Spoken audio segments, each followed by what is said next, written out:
I want to thank everyone for joining us, and I'm going to turn it over to Deputy Mayor Paul Kine to kick us off today. Thank you, Becca. Welcome, everyone. I am extremely excited to be having this webinar and co-hosting it. I am very excited about the information that we're going to share today, and I hope that you all leave this discussion with tools and information that will allow you to take advantage of the Public Service Loan Forgiveness Program. We're really honored to be joined by people I know. Many teachers are here. We've got other government employees who serve our city, who serve our youth, and we know about your investment in DC and DC students, and we are deeply appreciative. And we want to thank our partner agencies that have helped spread the word: OSSI, DCPS, our friends and colleagues at DCHR, our colleagues outside of city government at CityBridge, and at PowerEd. Thank you all for your interest in this. We know that at least on the teacher front, about 1 in 7 teachers still owes more than $100,000 in student loan debt. And it's a big problem. Increasing costs of higher education disproportionately affect public service workers, disproportionately impact Black and brown teachers and service workers than their white counterparts. So we want to work hard together to try and help make sure we're taking full advantage of as many resources as we can. We've got to strengthen our investment in our teachers, in our city workers, and make necessary resources available for DC to be a really attractive place for you all to live and to work. Now, with that, and assuming no more internet challenges, I wanted to introduce today's speaker, Andrew Katz-Moses, who I'm proud to say is a former DC educator. Andrew served as a math teacher at Cesar Chavez. Then he was a central staff employee there for about 4 years. Now, Andrew is a certified financial planner. He is committed to helping you all and will provide with details on the public service loan forgiveness waiver updates and eligibility. Please feel free to post questions in the chat. We have staff available who will monitor messages for the Q&A portion of this session, which will happen towards the end. And I want to thank you, Andrew, for your time and your commitment today to sharing this information and for your support of our city. So folks, if you can virtually, please help me welcome Andrew for what I know will be an engaging discussion. Thank you very much, Deputy Mayor Kine. Sorry about the tech issues. Like any good DC government employee or teacher, we've got plans B and C, and we're going to be able to get it done. So, and I really appreciate you, creating the space for this, you and your team for putting this together. I think it's a huge opportunity, and I'm excited to share with folks today. So, Becca, are you able to start put the slides up there? Yes, I will pop those up for you. Perfect. All right, so I like this picture as a kind of an intro slide image because I think it represents our student loan system pretty well. It is very complicated. There are a whole bunch of different payment plans and loan types and programs, and it can be very difficult to figure out where to start or what you need to do. So my goal today is for you to leave this session with a better understanding and more confidence in how to approach your student loans. So, like the Deputy Mayor said, my name is Andrew Katz-Moses. I'm a financial planner. I work with a lot of DC government folks on all kinds of financial planning stuff. And so there's a big focus on student loans because a lot of people have student loans. You may have also heard me talking about DC Public Schools 403B companies like AXA Equitable and Voya. Not going to be talking about those today. I'm going to be focused on student loans. Oh, by the way, this is a picture of me from my very first year of teaching. They asked me to coach flag football, which was odd because that was another job I was not qualified to do that year. But I am glad this picture was taken because I think it might have been the only time during my first year teaching when students are listening to me. So I'm glad it was captured and memorialized. All right, let's dive in. So these are my visualization exercises. Okay, these are images that you will see when your student loans are forgiven and your balance goes down to zero. And I hope that a lot of folks on this call are going to see these images soon or in sometime in the future. I am very passionate about helping people get to this place, and I really appreciated your words, Deputy Mayor, kind of at the beginning about how this is a racial justice issue and this is an equity issue. Until 1990, you could pay for a 4-year public school with a summer job. And now 45 million Americans have some sort of student debt. That's 1 in 6. And Black college graduates are more likely to have taken out student loans and on average have about $25,000 more in student debt than white college graduates. So let's talk about how to get these loans forgiven. In terms of the just some housekeeping stuff, this is going to be focused on public service loan forgiveness. I'm not going to be going in depth on President Biden's one-time $10,000 to $20,000 loan cancellation that's currently with the Supreme Court. We're going to be focused on PSLF. You can ask questions using the chat throughout the session. I'm not going to be monitoring the chat closely, but Becca is going to be helping to moderate that, and there will be some time for Q&A at the end of the session. All right, so we can go to the next slide. A lot of people have seen some pretty negative headlines about public service loan forgiveness, the program specifically, since it started back in 2007. You've seen a headline like this, nobody gets approved, less than 1% of applications are approved. And I thought these headlines were pretty unfair at the time. It is true that there have been a lot of problems with public service loan forgiveness, but especially now in 2023, these headlines should be ignored. There are significant, you can go forward a couple of slides, Becca. There are significant changes, or just one slide. Yeah, we had to show the X through that headline because we're not paying attention to that. There are really big changes with public service loan forgiveness right now. Tens of thousands of additional people are having their loans completely forgiven. Millions of people are going to get closer to student loan forgiveness as a result of some of these changes. So if you have had federal student loans for 10 or more years while working in public service for the government, for a 501c3 nonprofit organization, it is likely you can get your loans forgiven or get a whole lot closer to it. All right. And the real problem here is that most of the people who are eligible for these programs are not taking advantage. It was estimated that only 15% of the people who were eligible for last year's public service loan forgiveness waiver took advantage. So I don't want that to be the case for anyone on the call here today. I want all of you to be able to do everything you can to get your loans forgiven. All right. In terms of flow for today, so we're going to start by covering the basics of public service loan forgiveness. We're going to talk and how it's worked up to this point. We're going to talk about some of the changes that are occurring right now and how you can take advantage. And then we'll go through a few case studies and have some time for questions at the end. This will be general information. Everybody's situation can be a little bit different, so I'm not providing any individual advice today. If you need an individual consultation, there are plenty of good professionals out there you can go to. All right, one of the first differentiators that I want to make here is what kind of student loans you have. So there are federal student loans and there are private student loans. Most of what we'll talk about today are federal loans. That is the federal loans are the ones that are subject to all of the forgiveness programs that are available. You can tell if you have federal student loans by going to studentaid.gov and logging in. If you've got loans there, they are federal. If they're not there, they are likely private. Another way to check is by looking at a credit report. There is not a whole lot of flexibility with private student loans, right? It's sort of like a car loan or a personal loan. And for the most part, there's not going to be any kind of forgiveness available. So we're going to focus on federal loans, but it's important to know which you have. All right. So let's talk next about how public service loan forgiveness has worked up to this point. There are sort of 5 steps to be able to get public service loan forgiveness. Number 1 is you need to make the right kind of payments on your loan. Some people have heard the term an income-driven repayment plan. There are several types of income-driven repayment plans. I'm not going to go into what they are, but you need to be in one of those repayment plans. Number 2, you've got to have the right kind of loans. Those are federal direct loans. And then number 3, you need to work in the right kind of job.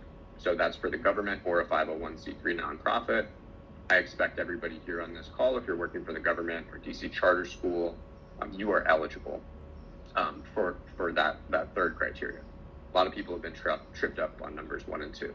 So once you make the right kind of payments on the right kind of loans in the right kind of job, you've got to do that 120 times. That's where that 10-year timeline comes from, because that's 10 working years. And then you have to prove that you've done that. So the way you prove that, and you can click next, Becca, is with an employment certification form. So this is what the form looks like. We can go into later exactly how you fill this out, but it's fairly simple. The first page you fill out with your information, and then you send it to your employer to complete the second page. And then you send that in to your loan servicer. There's instructions on the form where you send it. So these are the old rules, right? Now we're going to talk about the changes. So let's go to the next one. You can hit. So the first change is on making the right kind of payments. So previously, like I said, you needed to be in an income-driven repayment plan. And this tripped a lot of people up. People who were in the extended repayment plan, the graduated repayment plan, the standard repayment plan on consolidation loans, right? People spent years thinking they were earning public service loan forgiveness credit, and they weren't because of their repayment plan. Now, as part of this current income-driven repayment waiver, any time that you spent in repayment can count toward public service loan forgiveness. So a lot of people who didn't previously qualify now do qualify. All right, so then the second change is on number 2, on the right kind of federal, on the right kind of loans, which is federal direct loans. So again, this tripped up a lot of people. There are 2 big loans that didn't previously count that now do. So the first are called FFEL loans. You may have seen those when you logged into studentaid.gov. These loans were issued very commonly before 2010. So if you have federal loans before 2010, it's very possible you have FFEL loans. And again, these did not used to count, and now they are eligible to count if you consolidate your loans. The other big bucket are Parent Plus loans. These are loans parents take out in order to try to pay for their child's higher education. These are now eligible to count as part of this waiver, and they also need to be consolidated. And we'll talk a little bit more about what that means, but this one is huge. I have seen a whole bunch of people working, especially in DC public schools, who have between 20,000 up to 220,000, and they were FFEL loans, and by consolidating and submitting their employment certification forms, they had all of their loans forgiven. Right? In some cases, they even got some refunds. This is huge. All right. I want to highlight another couple of changes. You can find a full summary of the changes on the Department of Education website, but that second box or bullet there highlighted in red is about consolidation. So that's good. So before and under the old rules, when you consolidated your loans, and by that I mean you took 2 or more loans and you put them together into one loan, your PSLF clock was reset to 0, right?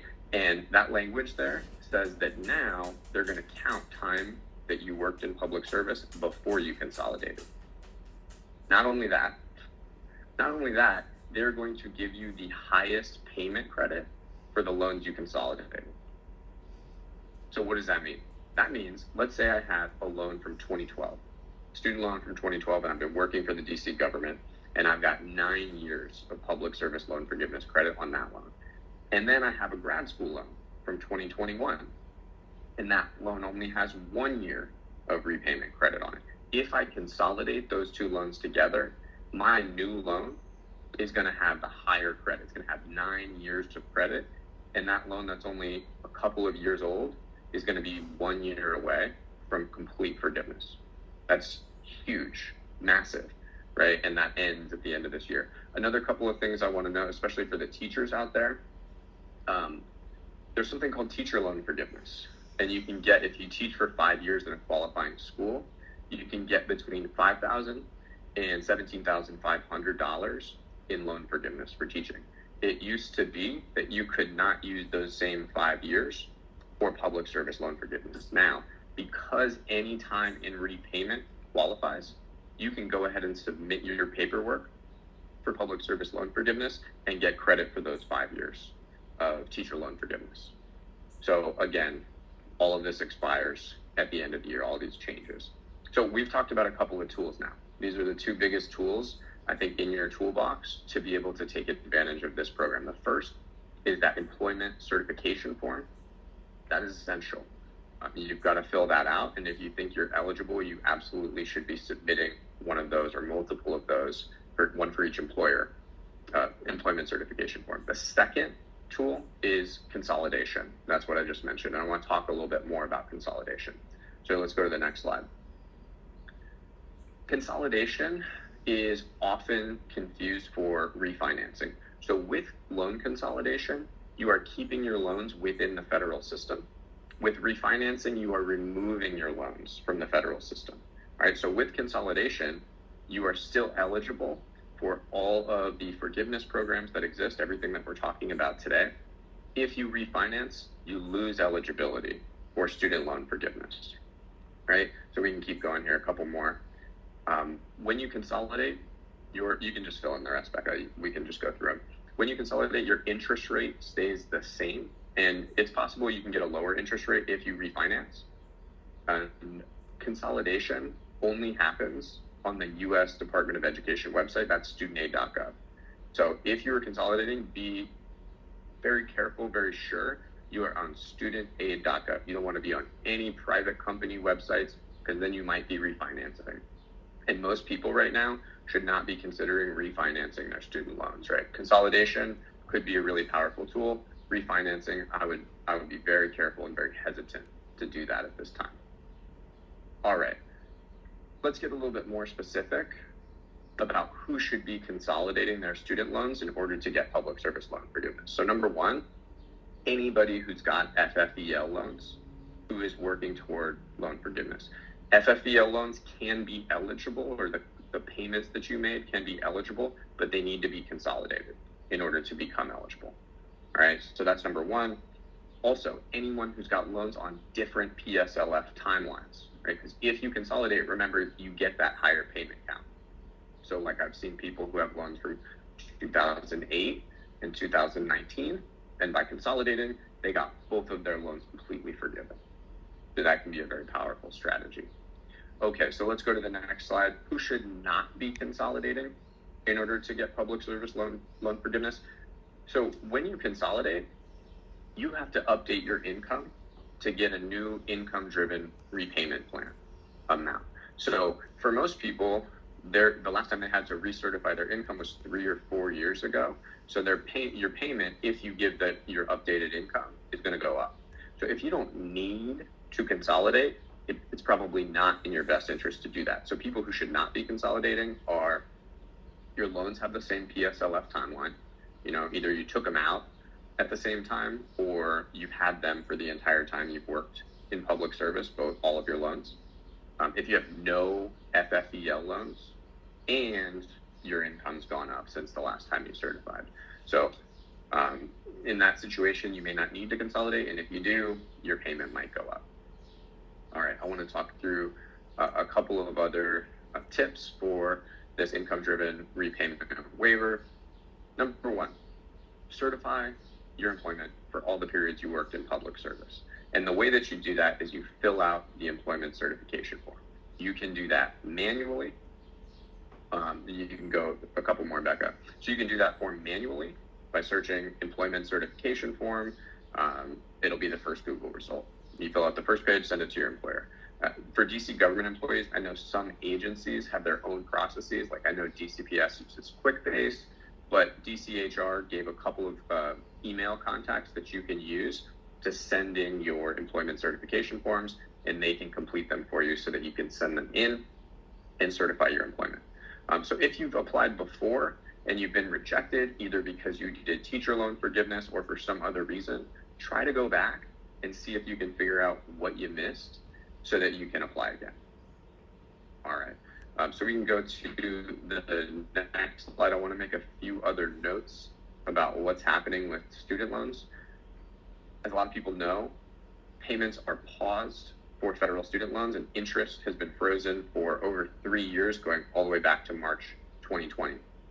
All of these months still count toward public service loan forgiveness, even if you don't make payments. So for $0, people who have been working in the government or schools or for a nonprofit could have, almost 3.5 years by the time this pause is over in PSLF credit without paying anything.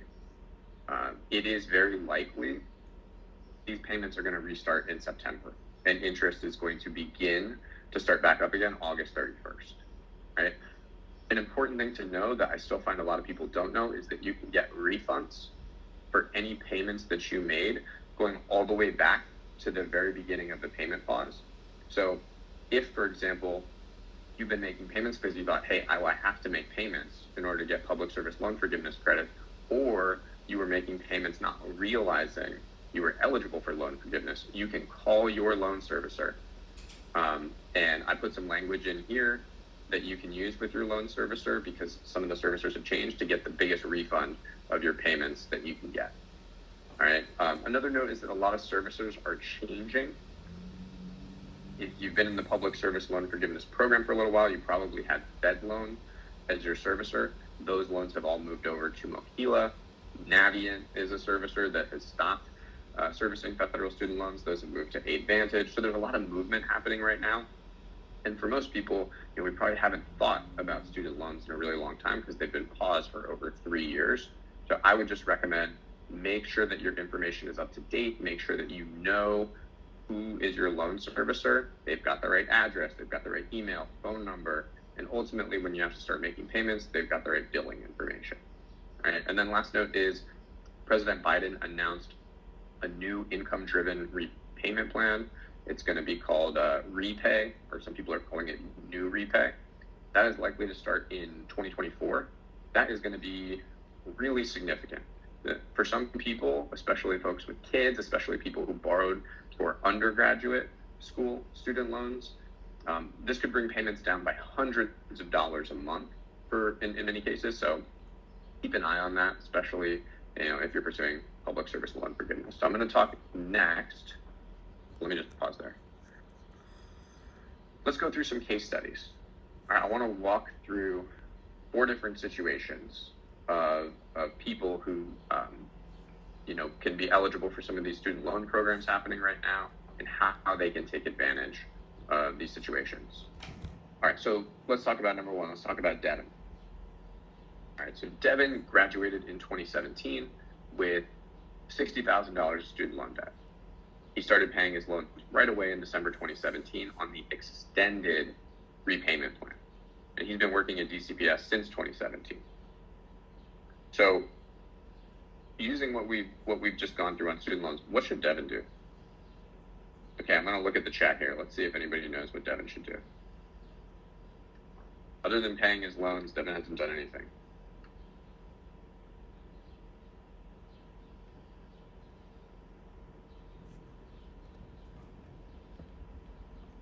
Change to an IBR plan, get into an income-driven plan, consolidate loans. Somebody said submit the form. Love it. All right, go ahead, Becca.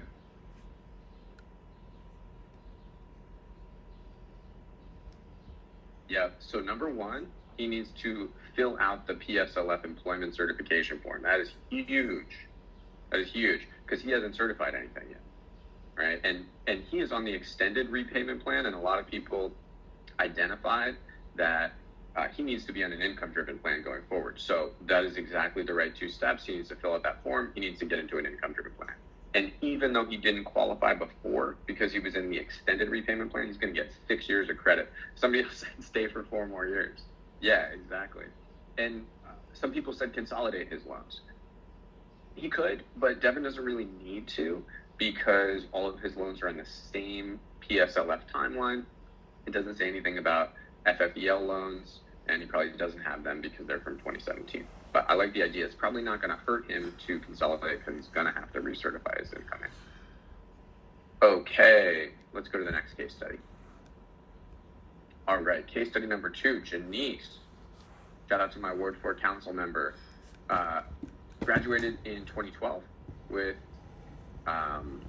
Graduated in 2012 with $80,000 of student loan debt, becomes a teacher, enrolled in the extended repayment plan, $540 a month.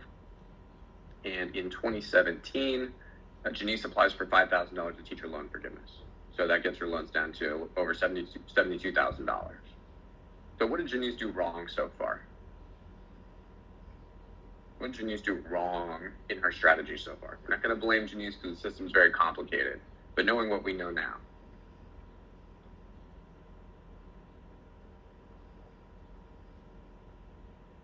Didn't apply for an IBR plan? Yes, exactly. Yep, extended loan repayment, that is not qualifying. That is absolutely true. Another thing Janice did wrong is technically wrong. Yeah, yes, there it is. Applied for teacher loan forgiveness. Right, so she got $5,000 of teacher loan forgiveness, which is nice. It's nice to get $5,000 knocked off your student loans, but now she just lost 5 years toward public service loan forgiveness, right? So what she should have been doing is pursuing PSLF, but instead she's been on a payment plan that doesn't count, and she used teacher loan forgiveness. All right, so let's keep going. When the payments paused in 2020, go back. When payments paused in 2020, Janice's balance was about $68,000, and she hasn't paid during the pause. So what does Janice need to do?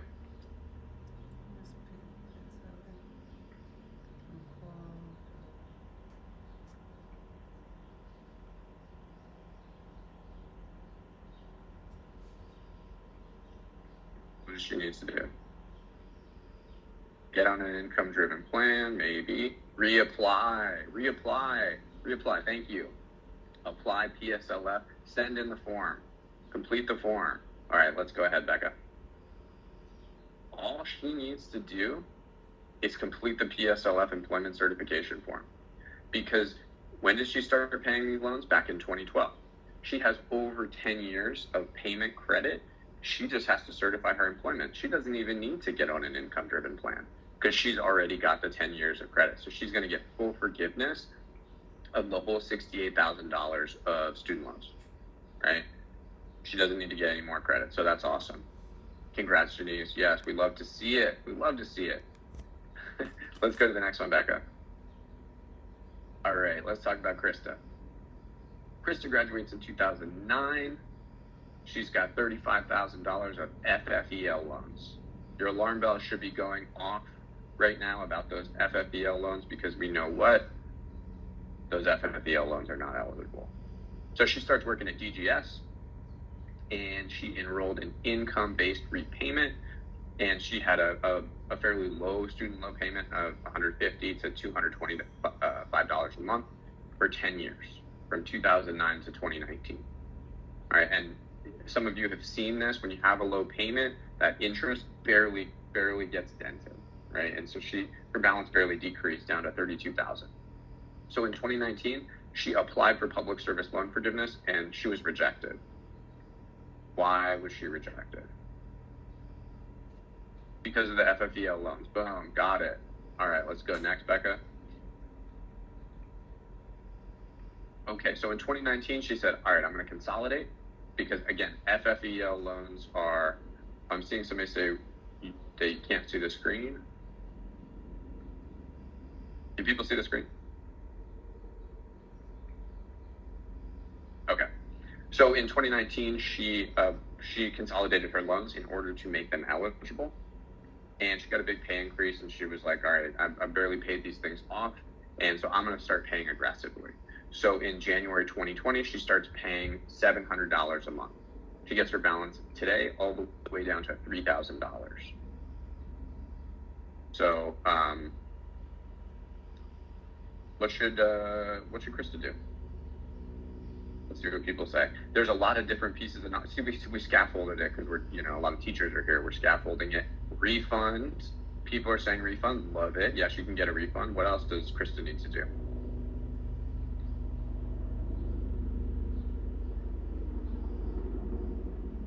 Do the form. All right, go ahead, Becca. Stop paying. Definitely stop paying, right? She is going to call her servicer, which will be Mohila, and she's going to ask for a refund of all those payments she made, $28,000 over the past three years and change, and now she's going to resubmit her employer certification form for the 10 plus years that she was in public service. So she's going to get $28,000 and her loans wiped away as a result of, some of the programs that are in place right now. Huge. Okay. Let's go to our fourth case study, please. All right, so we've got Maurice. Maurice graduated in 2008. He had $25,000 of FFEL loans, and he became a teacher. So in 2016, he went to grad school, and then he became a principal after that for school year 18-19. So his current loan balances are, he's got an undergraduate FFEL loan for $4,400, and he's got graduate direct loans of $56,800, and he has not paid during the payment pause. So what should Maurice do? Consolidate. And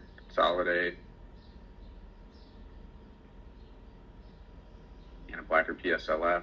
Love it. Y'all are doing great. Okay, go ahead back up to the next bubble here. Let's see. Yep.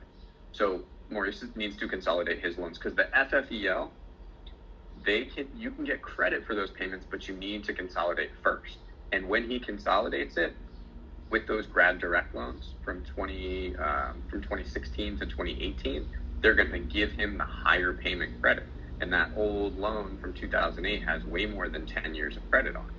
So once he does that and he submits his employer certification form, then he's going to get full loan forgiveness, right? Even though those grad school loans aren't even 10 years old, right? He's probably not even got 5 years of credit on them. He's going to get full loan forgiveness for both. Yeah, so that's huge.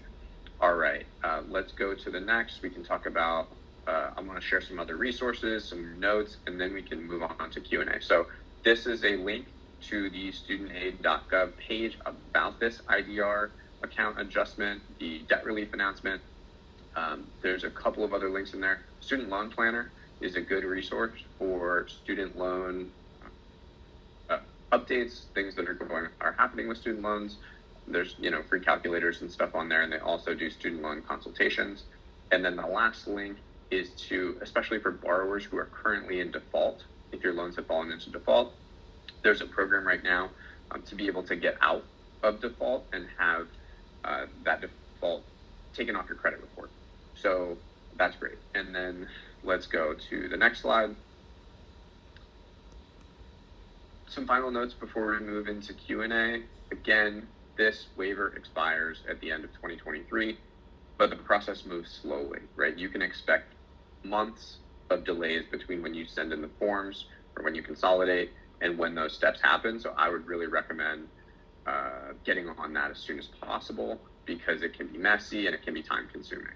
You should also keep detailed records of everything that you do. If you are calling these companies, make a note of when you called and who you talked to and what you found out. Make sure that you update your contact information with all these servicers so that, you're getting emails, you're getting mail or anything that you need to get, because payments are going to be resuming most likely in September. I believe all these extensions of the pauses, I think those are over starting in September, and I think payments are going to restart. So you want to be ready for that.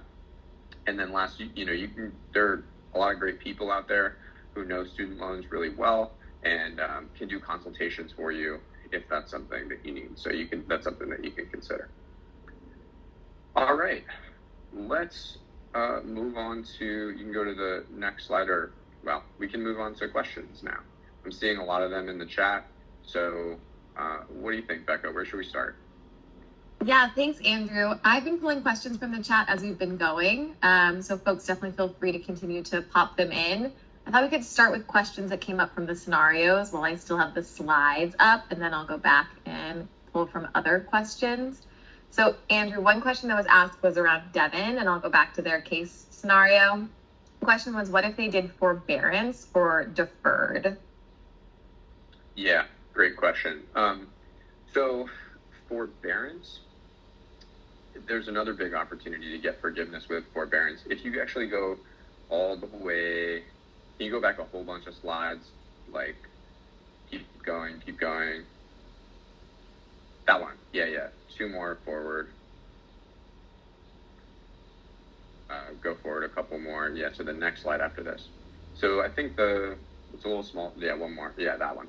I believe one of those bullet points speaks to forbearance, because a big problem with student loans is that, people would get on forbearance, or a lot of times servicers would recommend, oh, hey, don't worry about it, just put the loan on forbearance, and people would be on forbearance for really long periods of time and not earning public service loan forgiveness credit. So if you have been on forbearance for either 12 consecutive months, a year or more straight, or 2, a total of 36 total months across your loans, then all of that time you spent in forbearance is going to qualify for public service loan forgiveness. So I have seen people who, even though they weren't making payments on their loans, they were in forbearance for years and years at a time, because they were in forbearance for either more than 3 years total or more than 1 year at once. All they had to do was send in that PSLF form, and they were able to get credit for that time. So that's another huge part of this program, is that in a lot of cases, forbearance can count. In-school deferment, I believe, if it was pre-2013, that can also qualify. Or I'm sorry, not in-school deferment. In-school deferment cannot count. Any months that you spent in deferment that are not in-school deferment before 2013 can also count. I believe post-2013, deferment does not qualify. Great. Thanks, Andrew. And you actually, in that response, covered all the questions on the scenarios. So I'll start pulling from some other questions I saw pop up in the chat. Do recent policy changes impact people who went to private institutions? It could potentially. This is really more of a question of if your loans are federal or if your loans are private. So there are a lot of people who attended private institutions who have federal student loans. And in that case, yes, they are eligible. Then there are people who attended public institutions who took out private loans. So it's not about the school that you went to. It's about whether your loans are federal or private. And if they're federal, you can qualify for all of these programs. If they're private, there's really not a whole lot you can do in terms of forgiveness. Awesome. Thanks, Andrew. And I think this next one will be related, but can you talk at all about the Parent Plus loan forgiveness and how that might fall under this? Yeah, so Parent Plus is a little bit trickier. So previously, Parent Plus did not qualify for public service loan forgiveness. Now they're allowing it to qualify. So if you have Parent Plus loans, especially if you have more than 10 years of time in repayment on those Parent Plus loans, then you should definitely submit your form. The tricky thing about Parent Plus is that if you consolidate a Parent Plus loan, then you only have one repayment plan available to you for the new loan, and it's the most expensive, in most cases, repayment plan. Most of the other repayment plans require you to pay 10% of your discretionary income. There's a whole formula for it. But for Parent Plus loans, you've got to pay 20% of your discretionary income. So I didn't go too deep on the consolidation of the Parent Plus loans because it's a little trickier. But if you think you've got any loan with 10 or more years of PSLF credit on it, and you have a Parent Plus loan, then it probably makes sense to consolidate those together and submit your employment certification form. Awesome. Thanks. That's really helpful. Another question that came up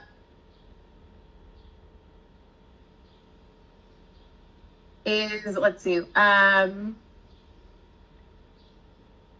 often folks need to submit the PSLF to their jobs? Yeah, so there's no requirement of how often you need to submit it. There are definitely people who didn't do it at all for the whole time, and then they go back and contact all their old employers and get their form submitted for 10 or more years of employment. I usually recommend people do one every year just because it's a lot easier to stay on top of it. It's a lot easier to know how many credits you have and what your progress is. And also it can be a hassle if you've got an old employer. Like, there are people who worked at a charter school in 2012 and it closed. And so, like, who do I contact to get that done? Which is why it's best to stay on top of it. And I'm happy to also talk about if people are struggling. I don't know if anybody on this call, but if people are struggling to get their form filled out by their old employer, there's some other options for that. But I recommend annually, but there's not a hard and fast rule about how often you need to do it. Great. Another question I saw in a few variations was around if folks consolidated from federal loans into private loans, what are their options? Because they're still technically repaying the federal loans. If you consolidated your federal loans, so first of all, I just want to make sure I'm understanding the question. Do you mean you consolidated loans from federal into another federal consolidation loan, or are we talking about they refinanced a federal loan and now it's with a private loan servicer like, Credible or LendKey or something like that? They're very different answers. The question looks like it was phrased as converted into private loans, so I think the latter. Yeah, unfortunately, that means the loans are no longer eligible for forgiveness. So there are a lot of people did refinance federal loans into private loans, before COVID started, before the payment pause started, and unfortunately, there's just not a whole lot you can do. There's because you can't send the loans back from the private servicer over back into the federal government. So it's really just a matter of paying the loans off. Thanks, Andrew. And then another question that was quite common was around how folks can find out how many qualifying payments they've made. Yep. So number one, you need to submit the public service loan forgiveness form. That is the number one way to do it, because once you submit that form, it'll get processed. And by the way, be patient. I've seen it take more than 6 months. I think it's moving a little bit faster now, but I've seen it take a really long time to process. And then once it's processed, you will get a letter from MOHELA, and because that's the servicer that handles all of public service loan forgiveness, and they'll tell you how many qualifying payments you got. You can also, if you have been submitting your public service loan forgiveness form regularly, you should be able to log in to your MOHELA account and see how many qualifying payments you have. And then the last way is you can log into studentaid.gov and you can download your student aid file, and it'll say in there how many payments you have. Awesome, really helpful steps. A few of these questions are a little bit based off of who qualifies. So one was around, do DC government contractors, are they eligible for PSLF? Great question, really common question. It all depends on who your employer technically is. Like who, if you get a W-2 at the end of the year, it's going to be the employer on that W-2. And so for a lot of contractors, even if they're working for a government entity or a nonprofit entity, if you are technically self-employed and you're getting a 1099 from that organization, then what you're really doing is you are working technically for your own business, and then you're being contracted by a public entity. And in most cases, those people are not eligible. So you need to be an employee of the government or of the nonprofit organization. Right. And similarly, there was a question around, does long-term part-time count? Great question. So if you look at the public service loan forgiveness application form, that employment certification form, you will see on the second page that there is a box to check of part-time or full-time. And so your employer will do that. And then underneath that, there is a line that says number of hours per week. So if you were part-time, but you were working over 30 hours a week, or they say whatever the organization's definition of full-time is, you may still be able to get credit, right? So I would say when in doubt, get the form done.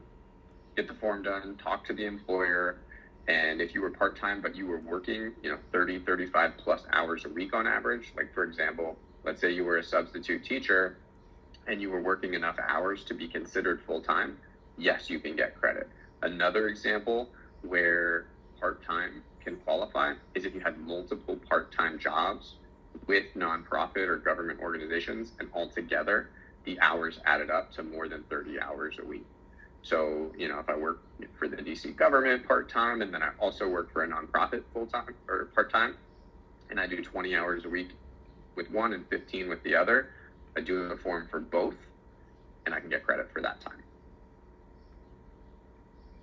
Awesome, really helpful.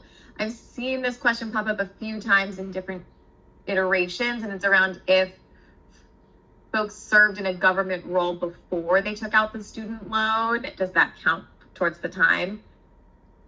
Typically, no, it won't count towards the time unless you have that credit on a different student loan, right? Like, let's say I take out a loan in 2008, I work for a government job for a while, and then I go to grad school, take out a new loan in 2012.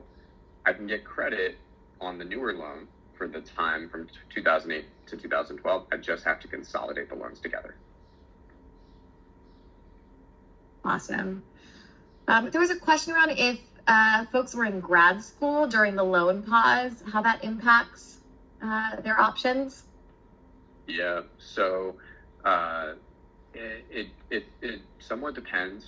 I had an example. So it depends on your repayment status. If you were on the COVID forbearance, or if you had been in repayment before the COVID forbearance, and you were working full time for qualifying employer, government, or nonprofit, send in the form, right? I have seen sometimes there being issues if your loans are deferred because you're in school, then you can't get credit for that amount of time. So I would say when in doubt, send in the form, but in-school deferments of loans, that status does not typically count or qualify. Got it, great. And I've seen this question pop up a few times. I think David, thanks for submitting a few. When you're talking about submit the form, are you talking about submitting it to the employer for signature, or still submitting it? And is there different responses for each submission? I'm sorry, you cut out for a second there. Can you ask one more time? Yeah, the question was around submitting the form. Is that submitting to their employer for signature, or once they sign it, then submitting it on? And is there any different response for each submission? Yeah, great question. So when I'm saying submit the form, I mean send the completed form that your employer has signed into MOHELA, which is the place to send the completed form. So you need to send it to your employer. They will send you back the form with their all their information filled in on the second page, their signature and date, and then you're going to send that on to MOHELA. If you Google employment certification form or PSLF application, the first result is going to be that PDF, and the places where you can send it in is on page 4, the top of page 4. So you can, if you already have a MOHELA account, you can upload it online. You can mail it. There's a mailing address, or if you're old school like me, you can fax it in. Those are all options. Great. Really helpful clarification. And then I've seen a few questions around if there's a maximum cap on the public school loan forgiveness, or is all forgiven after they meet the qualifications? There is no cap. People can get hundreds and hundreds of thousands of dollars forgiven, and if it's forgiven by a public service loan forgiveness, there are absolutely no taxes on it. So yeah, I've seen people get $200,000-300,000+ of dollars in loans forgiven. There's no limit. That's hopefully great news for folks. Yeah. And then there's a question around if folks recently graduate from a university, can they apply for forgiveness kind of starting immediately, or should they start paying for 5 years and then apply? Yeah, there's no, I'm glad you asked that. There's no waiting period that you need to wait for to start submitting the application, which verifies your employment. I also want to note for people who are just graduating, if you're starting to work in public service, typically for the first 6 months after you graduate, your loans are in a status that's called a grace period. you cannot earn public service loan forgiveness credits while your loan is in a grace period. So if you want to start earning credits right away, you need to make sure it goes, you can call your servicer and do this. You need to get it from either grace period into forbearance, the COVID emergency forbearance, or you can consolidate them with another loan so that you can start earning credits on that loan right away. Awesome, that's a helpful answer. Can you get a refund for loans you paid before you consolidated with Mohila? I believe so. If it was done during the pause, yes. So that's why you definitely want to include, when you ask for a refund, that you want to say, hey, I want a refund for all the payments I made to all the servicers I made, because maybe you paid, I saw one where somebody paid Navient for a while, and then the loan switched over to Aidvantage. And so we needed to say, hey, we want the refund for the loans, for the payments that were made to Navient as well. So yes, ask for a refund for all the payments you made to all the services you made all the way back to March of 2020. Awesome. And then there was a question about if you consolidated when you applied to go back to school, but then haven't since made any payments for, a number of years. It says 2016, but so essentially a gap in time. Yes. So what should you do if you consolidated in 2016 and haven't made any payments since? Yeah. I think a lot of people on the chat would chime in with some of the same things they said during the case studies. Submit your employment certification form, right? Get that signed by your employer for all the years that you worked and send it into Mohila, because it sounds like potentially if you were on forbearance for a really long time, maybe you can get some credit for that time you spent on forbearance. And then when payments are resuming in September, if you still need some credits in order to get forgiveness, get yourself into an income-driven repayment plan so that you can continue earning those credits. Thanks, Andrew. And then I think you had mentioned this before, so I wanted to make sure we elevate this. If folks are having a hard time getting that work history from their organization or previous employer, do you have recommendations there? Yes. So at the bottom of the first page, there is a box that you can check that says, my employer is closed, or I wasn't able to get them to certify. And then the process is to go through tax records, old W-2s that show that you work there. That can be really time consuming, can take a long time, it can be difficult. So I would say try everything you can, even if it's, finding somebody on LinkedIn or whatever who worked at that employer to sign off on the form. But if you can't, then yes, you can check that box and work with the Department of Education to get it signed or get it counted. I also saw somebody, I'm just going to jump in, Becca, I saw somebody saying, if you get a refund, will it change the balance? And yes, it will. So let's say you get, like Krista, right? In case study 3, she got a $28,000 refund. And so her balance increased by $28,000. You really only want to do that if you're expecting to get your loans forgiven, or if you need the money now, because it will go back on your loan balance, which is great if your loan balance is going to get wiped away. But it's maybe not something you want to do if your goal is to pay your loans off. That's something you want to do if you're going for loan forgiveness. That's a helpful one. There was also a question on consolidating private and federal loans together with Mohila. Is that an option for folks? No, only federal loans can be consolidated together. And I've seen a lot of questions on if Navient is private or public. Can you just maybe talk over that one more time? Sure. They've serviced both. So having Navient or having had Navient in the past is not a surefire way to know if you have federal or private loans. You've got to go on studentaid.gov and see if the loans appear there, because it could be either. Great. Hopefully that's helpful for folks. I saw a lot of questions pop up there. And then I saw a question about if you should refile if you've changed employers since the first time you filed for forgiveness. Definitely. Yeah, you need to submit an employment certification form for every single employer and every single year that you worked. Or, sorry, if you worked for one employer from like 2010 to 2016, that's one form, right? Certifying all that time, but you need a separate form for every employer. So you're going to want to do one for the new employer and the old employer.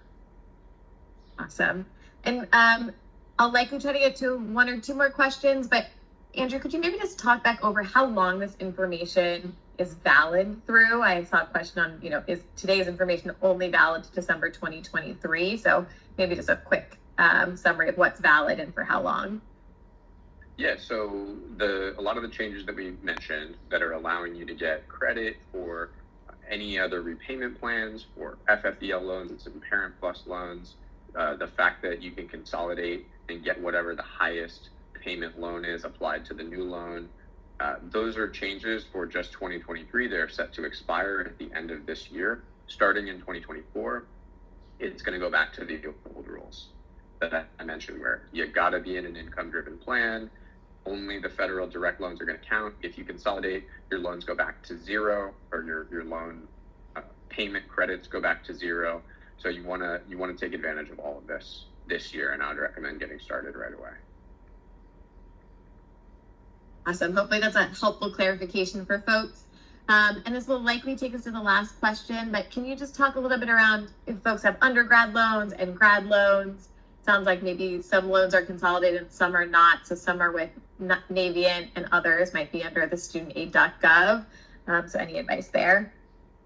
Yeah, I would say if they have different public service loan forgiveness credit timelines on them, like for example, you have one from back in 2010, 2011, 2012, you worked for a while and then you went back to grad school, it could make a lot of sense to consolidate those loans together. It probably does.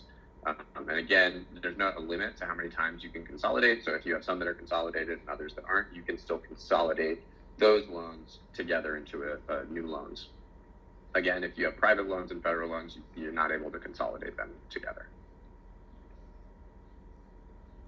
Really helpful. Well, Andrew, is there anything else that you just want to say as we wrap up? I know folks are still asking questions in the chat, so I apologize if we didn't get to any of them, but Andrew, is anything else that you would just share as we wrap up? Google employment certification form, find the form, get your job to fill it out for every year that you worked in public service and send it into Mobula. And when in doubt, I think certify employment and then try to figure out if you're somebody who needs to consolidate. Maybe you do, maybe you don't. But those would be the two biggest things that I would be looking at for folks trying to take advantage of this. And also, thank you so much for creating the platform.